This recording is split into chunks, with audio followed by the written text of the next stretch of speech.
So hello everyone and welcome to this video. So इस video में हम करने वाले क्लास 11th केमिस्ट्री का जो हमारा चैप्टर सेकंड आ जाता है स्ट्रक्चर ऑफ एटम, उसके जो सबसे मोस्ट इंपोर्टेंट क्वेश्चन आंसर आ जाते हैं उनको हम बिल्कुल अच्छे से डिस्कस करने वाले हैं। साथ साथ इस चैप्टर से जो सबसे मोस्ट इंपोर्टेंट कंसेप्ट आते हैं वो भी मैं आपको इस वीडियो में बताने वाला हूँ। साथ साथ मैं आपको पूरी चीज़ बिल्कुल अच्छे से एक्सप्लेन करने वाला हूँ ताकि एग्जामिनेशन में आपका इस चैप्टर से कोई भी क्वेश्चन आए आप उसको क्या करो ईजिली अटेम्प्ट कर पाओ और इस चैप्टर से आपका जो स्कोर हो वो आपको ईजिली क्या हो फुल स्कोर कर पाओ। साथ साथ जो स्ट्रक्चर ऑफ एटम है उसकी मैंने रिवीजन वीडियो भी बना रखी है, पहले आप वो रिवीजन वीडियो भी चेकआउट कर लेना, वरना इस वीडियो के बाद जरूर चेकआउट कर लेना। पहले कर सकते हो तो पहले आप जरूर कर लेना, आपने पहले भी देख रखी होगी, होप मैं ऐसा करता हूं क्योंकि हम यहाँ पर जो कंसेप्ट और जो फॉर्मूला यूज करने वाले हैं वो सब कुछ मैंने उसमें बताया हुआ है। अगर आपको वो चीज़ पता होगी तो आपको यहाँ पर सारी चीज़ें समझने में थोड़ा आसानी हो जाएगी। बाकी मैं सारी चीज़ें बिल्कुल बेसिक से और सारे कंसेप्ट बिल्कुल आपको बिल्कुल अच्छे से समझाने वाला ही हूँ, तो वीडियो को बिल्कुल ध्यान से आप देखते रहना। बाकी सारी चीज़ें आप नोट डाउन भी कर लेना, बाकी मैं आपको ये PDF और ये सब कुछ भी ईजिली प्रोवाइड करा दूंगा। सब चीज़ों का लिंक आपको है डिस्क्रिप्शन में मिल जाएगा। चलो शुरू करते हैं। चैप्टर हमारा सेकंड आता है, चैप्टर सेकंड आता है स्ट्रक्चर ऑफ एटम। काफी इंपोर्टेंट इसमें टॉपिक्स आते हैं, एग्जामिनेशन पॉइंट ऑफ व्यू से काफी इंपोर्टेंट चैप्टर हमारा आता है। जैसे फर्स्ट क्वेश्चन पे बात करते हैं, अरेंज एसपीडी, हमारे पास एसपीडी तीनों सब शेल दी हुई हैं। उसने बताया increasing order of effective nuclear charge, जो Z फैक्टर हम बोलते हैं Z इफेक्टिव, उसको क्या करना है आपको, मतलब SPDF तीनों जो सब शेल हैं उनमें क्या करना है रीऑर्डर करना है। तो देखो किसके बिहाफ पर इफेक्टिव न्यूक्लियर चार्ज, तो इफेक्टिव न्यूक्लियर चार्ज का मतलब क्या होता है कि जो न्यूक्लियर में क्या होते हैं बेसिकली आपके पॉजिटिव चार्ज होता है, तो पॉजिटिव जो प्रोटॉन्स हैं वो इलेक्ट्रॉन को कितनी पावर से अट्रैक्ट कर रहे हैं उसमें से माइनस कर दो आपका शील्डिंग, मतलब जो शील्डिंग पावर है, तो शील्डिंग पावर वैसे बहुत कम होती है। यहाँ पर आप डायरेक्ट ये चीज़ याद रखो, जो न्यूक्लियर चार्ज है, न्यूक्लियर चार्ज मतलब कि प्रोटॉन किस चीज़ को, मतलब कि किस शेल को सबसे ज्यादा क्या करेंगे अट्रैक्ट करेंगे, तो वो आपको बताना है। तो देखो अगर यहाँ पर आप एक एटम बनाओ तो एटम में आपके अंदर क्या होते हैं पॉजिटिव चार्ज होता है, फिर आपकी ये क्या होती है शेल्स होती हैं। तो यहाँ पर आपका SPDF अलग अलग आपकी रेंज में होती है।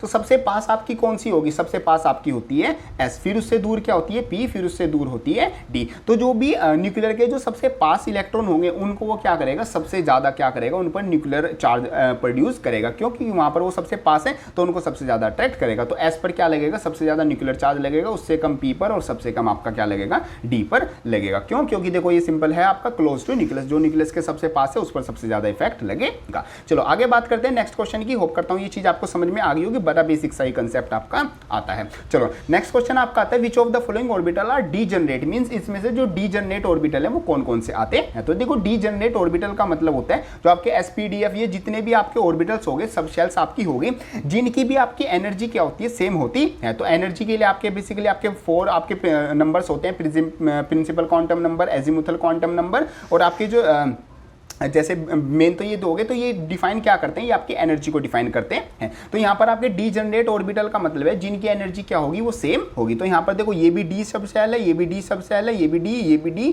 एंड सारी आपकी क्या है D सब शेल्स आती हैं। तो इन सब की जो एनर्जी होगी वो आपकी क्या होगी सेम होगी, और जितना मतलब कि जितना हाई प्रिंसिपल क्वांटम नंबर होता है उतनी हाई आपकी उसकी क्या होती है जो एनर्जी होती है वो होती है। तो यहाँ पर degenerate orbital are those which have the same shells and same sub shells. तो सबकी जो सेम शेल्स हैं उनकी सेम एनर्जी, जैसे 3 वाले हो गए और जैसे 3 4D और 3 वाले, इन सब की क्या होगी आपकी जो डीजनरेट, मतलब ये सारी क्या है डीजनरेट है क्योंकि इन सब की जो एनर्जी लेवल्स है वो आपका सेम आता है। चलो आगे बात करते हैं। नेक्स्ट आपका आता है wavelength of the different radiation are given below, मतलब कुछ आपको वेवलेंथ दे रखी है, आपको बताना है इनको increasing order of their energies, energy के इंक्रीजिंग ऑर्डर में आपको रिएक्ट करना है। तो देखो आपको पता है जो एनर्जी होती है वो फ्रीक्वेंसी पर इनवर्सली प्रोपोर्शनल होती है, मींस जितनी ज्यादा आपकी फ्रीक्वेंसी होगी उतनी लो आपकी एनर्जी होगी, उस भी मतलब उसकी पर्टिकुलर काइंड आपकी वेव की। अब यहाँ पर फ्रीक्वेंसी क्या होती है, फ्रीक्वेंसी इनवर्सली प्रोपोर्शनल होती है लैम्डा के, मतलब कि एनर्जी डायरेक्टली प्रोपोर्शनल हो जाएगी आपकी लैम्डा के। तो मतलब जितनी ज़्यादा हाई वेवलेंथ होगी उतनी ज़्यादा आपकी क्या होगी एनर्जी होगी। अब यहाँ पर देखो ये तो बड़ा सिंपल सा कंसेप्ट हो गया,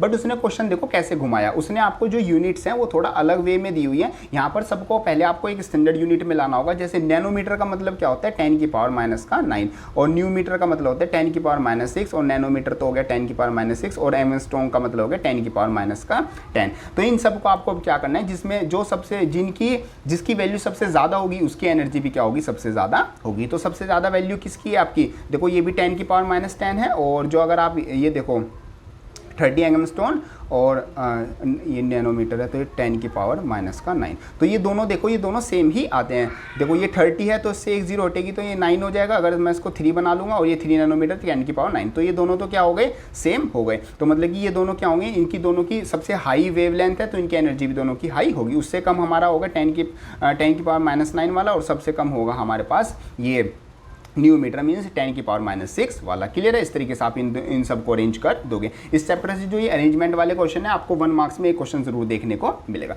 नेक्स्ट आपका आता है the electronic configuration of the valence shell CU, मतलब CU का जो वैलेंस जो शेल का जो इलेक्ट्रॉनिक कॉन्फ़िगरेशन है वो आपका कुछ इस तरीके से होना चाहिए, बट वो एंड नोट दिस, वो इस तरीके से नहीं होना चाहिए। How this configuration explain means explain ये करो हमें किस तरीके से होता है।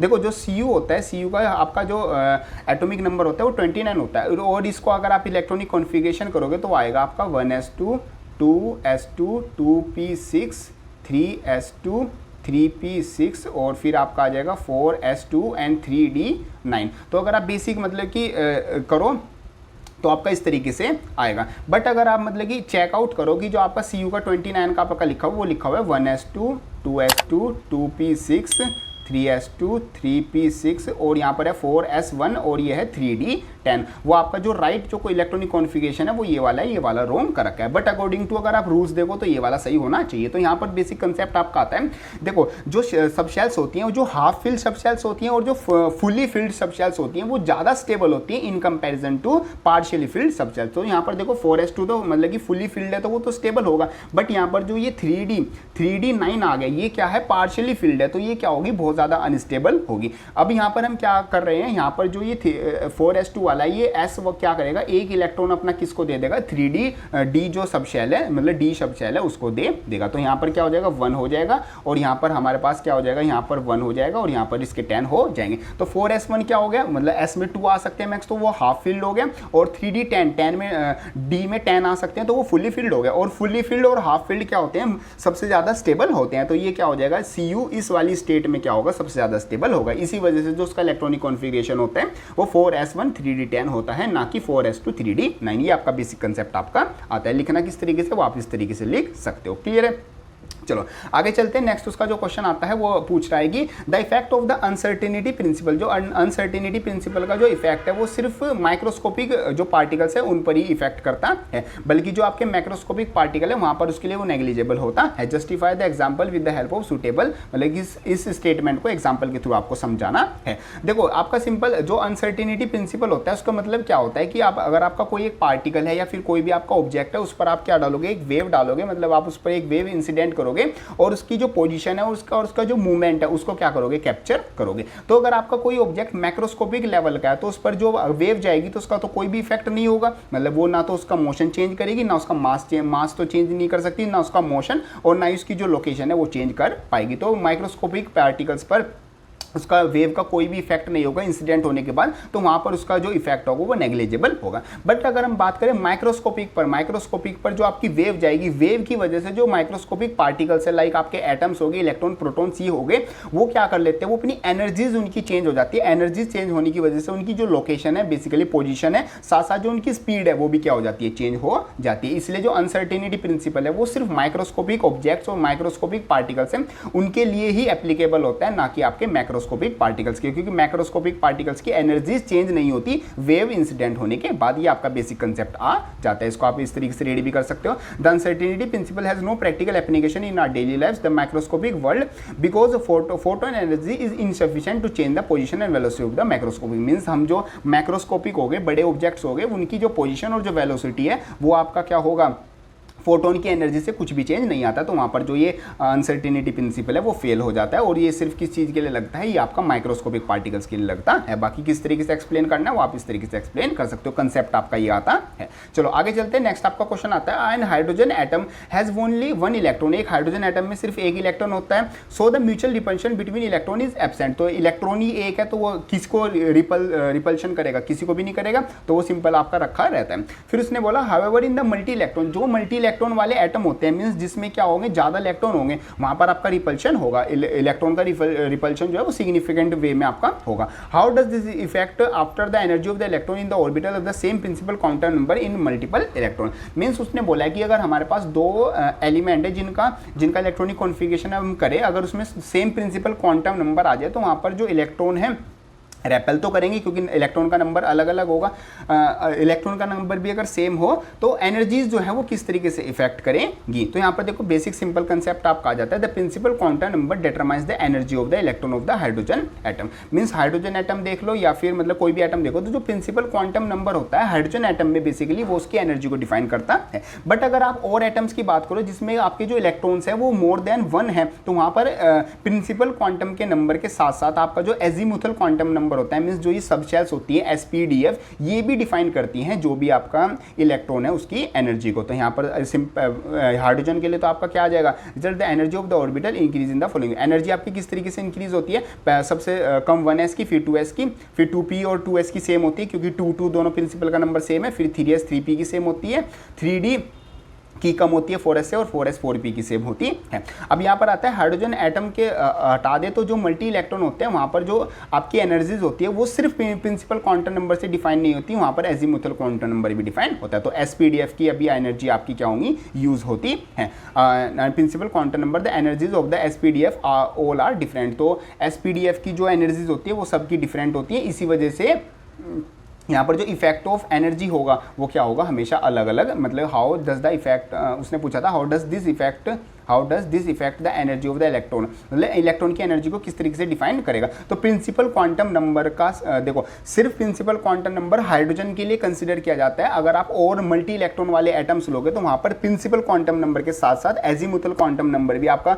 यूज होगा आपकी एनर्जी को डिफाइन करने के लिए। क्लियर, चलो आगे चलते हैं। नेक्स्ट आपका क्वेश्चन आता है what is a photoelectric effect. Photoelectric का इफेक्ट आपको बताना, तो फोटोइलेक्ट्रिक इफेक्ट का मतलब होता है जब भी आप कोई मिनिमम थ्रेशोल्ड फ्रीक्वेंसी की आप वेव आप क्या किसी मेटल सरफेस पर इंसिडेंट करोगे तो वो जो आपकी वेव होती है उसकी वेव की वजह से उस मेटल की सरफेस में से आपका क्या निकल जाता है, एक इलेक्ट्रॉन निकल जाता है, जस्ट लाइक दिस। इसको हम बोलते हैं photoelectric effect. Photoelectric effect experiment that could not explain the on the basis of law of classical physics. Classical physics पर ये नहीं बता सकते क्योंकि यहाँ पर आपकी क्या यूज होती है, वेव फिजिक्स, मतलब बेसिकली वेव आपकी यूज होती है कि इसमें हम बोलते हैं कि जो आपके जो वेव चलती है वो पैकेट्स ऑफ क्वांटम की फॉर्म में चलती है। Explain the effect on the basis of quantum theory. Quantum theory के बेसिस पर भी आपको बताना है। तो बेसिक तो आप अपना डेफिनेशन ये लिख दोगे और आपको जो मतलब कि एक्सपेरिमेंट ने मतलब कुछ ये रिजल्ट आपके बताइए, जो कि बेसिक रिजल्ट यही है कि सबसे पहले तो मतलब कि आपकी जो फ्रीक्वेंसी होनी चाहिए उसकी कुछ minimum frequency means threshold frequency होनी चाहिए। साथ साथ जो नंबर ऑफ इलेक्ट्रॉन्स हैं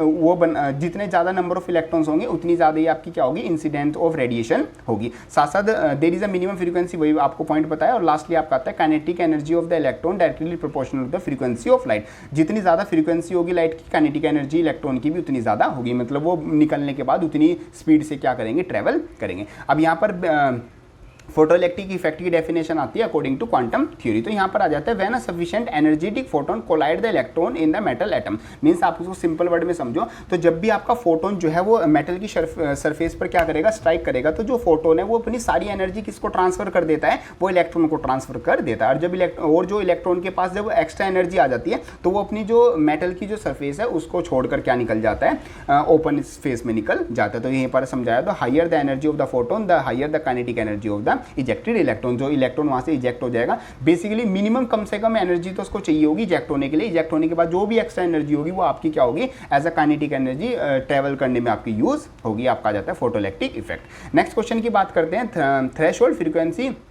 new note is a minimum frequency that the photon must possess to eject an electron. ठीक है, मतलब यहाँ पर आपको बताया हुआ है कि कुछ जो भी फोटोन है उसकी कुछ मिनिमम फ्रीक्वेंसी होनी चाहिए जब भी आपका जो इलेक्ट्रॉन है वो मेटल में से क्या करेगा, इजेक्ट करेगा। It is different for different metal, सही बात है, वो डिफरेंट मेटल्स के लिए डिफरेंट होती है। तो उसने बताया एक फोटोन है जिसकी फ्रीक्वेंसी आपको 1 × 10⁻15 सेकंड इनवर्स दे रखी है, was allowed to hit a metal surface. उसने मेटल सरफेस पर लगाया और electron having the this joule of kinetic energy, और इलेक्ट्रॉन की इतनी काइनेटिक एनर्जी थी वो एमिटेड, मतलब इतनी काइनेटिक एनर्जी उसको मिली। कैलकुलेट द थ्रेशोल्ड फ्रीक्वेंसी, तो थ्रेशोल्ड फ्रीक्वेंसी निकालनी। तो देखो मैं यहाँ पर बताता हूँ बेसिक कंसेप्ट क्या होता है। जो आपकी टोटल एनर्जी होती है एच न्यू। बेसिकली आपकी जो टोटल एनर्जी होती है वो किस चीज़ के लिए यूज़ होती है, एक तो एच न्यू नोट मतलब कि आपका जो वर्क फंक्शन है, यहाँ पर आप वर्क फंक्शन भी लिख सकते हो, वर्क फंक्शन प्लस का जो काइनेटिक एनर्जी है, यहाँ पर आप टोटल एनर्जी लिख लो, टोटल एनर्जी।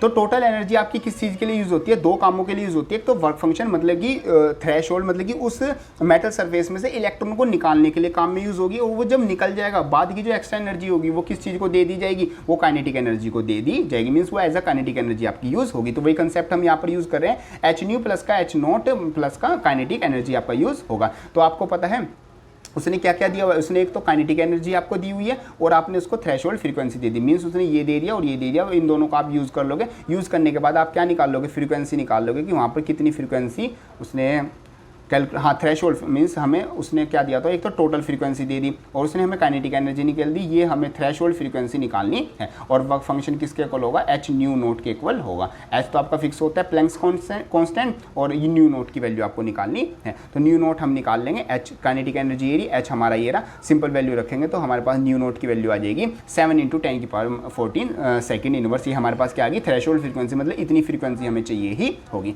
ये हमारे पास कंसेप्ट आ गया। सेकंड पार्ट है इस क्वेश्चन का, show that the electron will not be emitted if the photons with the wavelength. Means एक फोटोन है जिसकी वेवलेंथ 600 नैनोमीटर है, अगर हम इसको स्ट्राइक करेंगे मेटल सरफेस पर तो उसने पूछा कि इलेक्ट्रॉन नहीं निकलेगा, हमें ऐसा बताना है। तो देखो जो हमारे पास ये हमें फिर बेसिकली हमें वेवलेंथ दे रखी है, इस चीज़ को हम किस चीज़ में कन्वर्ट कर लेंगे, हम अपना फ्रीक्वेंसी में कन्वर्ट कर लेंगे। जैसे हम वेवलेंथ कितनी है हमारे पास 600 नैनोमीटर, इस चीज़ को किससे क्या कर देंगे, हम अपना 10⁻⁻9 से मल्टीप्लाई मतलब कि मीटर में कन्वर्ट कर देते हैं। पहले चलो यहाँ पर डायरेक्ट लिख रखा है कि इसको हमने किस चीज़ में कन्वर्ट कर लिया, पहले मीटर में कन्वर्ट कर दिया। और आपको पता है frequency is equal to C/λ आपकी होती है, तो लैम्डा की जगह लैम्डा रख देंगे, सी की जगह सी, यहाँ से मेरी क्या आ जाएगी फ्रीक्वेंसी आ जाएगी, जो कि किसके इक्वल आई है 5 × 10⁻14 सेकेंड इनवर्स मेरी वैल्यू आ गई। अब देखो, अब जो आपकी थ्रेशोल्ड फ्रीक्वेंसी आई थी वो 7 × 10⁻14 आई थी, और आपकी जो आपकी न्यू फ्रीक्वेंसी आ रही है, जो हम नया आपका एक वेव लेके आ रहे हैं, उसकी फोटोन की फ्रीक्वेंसी कितनी है, वो आपकी थ्रेशोल्ड इतनी आती है।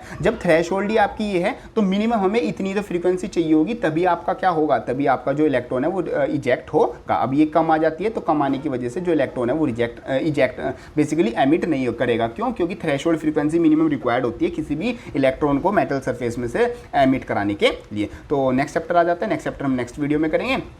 इस तरीके से आपका ये पूरा चैप्टर आ जाता है, जो कि आ जाता है हमारा chapter second structure of atom. Hope करता हूँ आपकी सारी चीज़ें अच्छे से समझ में आ गई होगी। बाकी एक बार रिवीजन वीडियो जरूर चेकआउट कर लेना, और ये आपके जो सारे क्वेश्चंस आ जाते हैं इनको भी आपको जरूर अच्छे से प्रैक्टिस कर लेना। एग्जामिनेशन में आपका इनसे बाहर आपका कोई भी क्वेश्चन नहीं आएगा। बाकी सब चीज़ों का हेल्पफुल वीडियो का जो आपका लिंक है वो आपको डिस्क्रिप्शन में मिल जाएगा। बाकी प्लेलिस्ट सेक्शन में भी आप जाके सब कुछ हेल्पफुल कंटेंट आप चेकआउट कर सकते हैं। बाकी नेक्स्ट वीडियो जब आएगी उसके लिए आप चैनल को सब्सक्राइब करके रख लेना, कुछ टाइम बाद ही आपकी नेक्स्ट वीडियो है वो भी मैं जल्दी अपलोड कर दूंगा। सो होप करता हूँ ये वीडियो आपको हेल्पफुल लगी होगी। वीडियो हेल्पफुल लगे इसको लाइक जरूर कर देना, एंड यस जाते वक्त चैनल को सब्सक्राइब जरूर कर देना। सो मिलते हैं अपनी नेक्स्ट किसी हेल्पफुल वीडियो में, तब तक के लिए थैंक यू।